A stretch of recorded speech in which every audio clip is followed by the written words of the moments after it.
سے باہر الحمدللہ اسلام ممالک بہت سے ہیں، لیکن یہ اعزاز صرف اور صرف پاکستان کو حاصل ہے کہ اس کی بنیاد میں، اس کا جو بنیادی دستور ہے، اس میں اللہ جل جلالہ کی حاکمیت کو اپنے دستور کا سب سے بنیادی پتھر قرار دیا۔ یہ بات آپ کو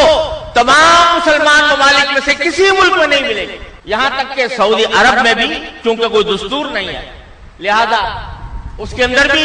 یہ اس تصریح کے ساتھ یہ بات موجود نہیں ہے کہ حاکمیت اعلیٰ اللہ تبارک و تعالیٰ کو حاصل ہے، اور اس ملک میں جو حکومت کو قائم ہوگی وہ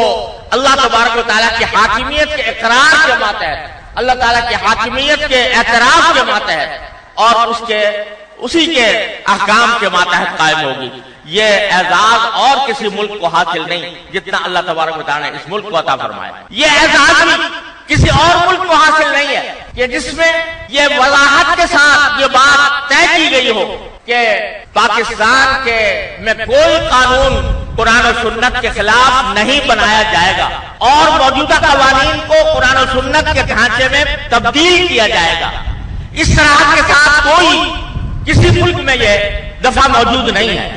اور صرف اتنا ہی نہیں بلکہ اس دستور کے اندر اس بات کی صراحت موجود ہے کہ ہر شہری کو یہاں قاتل ہے کہ وہ اگر کسی قانون کو قرآن و سنت کے خلاف دیکھے تو وہ عدالت کے ذریعے اس کو ختم کرائے اور اس کی جگہ اسلامی قانون کو لانے کا دعویٰ کرے، اور عدالت اگر اس کے دعوے کو قبول کرے تو عدالت کو یہ اختیار حاصل ہے کہ قانون کو فسخ کر دے اور منسوخ کر کے اس کی جگہ اسلامی قانون کو نافذ کرنے کا حکم جاری کرے۔ افسوس ہے کہ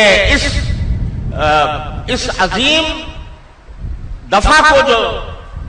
پاکستان کے دستور میں موجود ہے، حکومت اور عوام، اور میں کہوں گا کہ افسوس ہے کہ دینی حلقوں کی بے حسی کی وجہ سے یہ دفعہ معطل پڑی ہوئی ہے اور اس سے صحیح فائدہ نہیں اٹھایا جا سکا، لیکن الحمدللہ یہ موجود ہے۔ آج بھی اگر ہم اس بات کا تہیہ کر لیں کہ اس دفعہ کو بسرکار لائیں گے تو الحمدللہ اس کا راستہ کھلا ہوا موجود ہے۔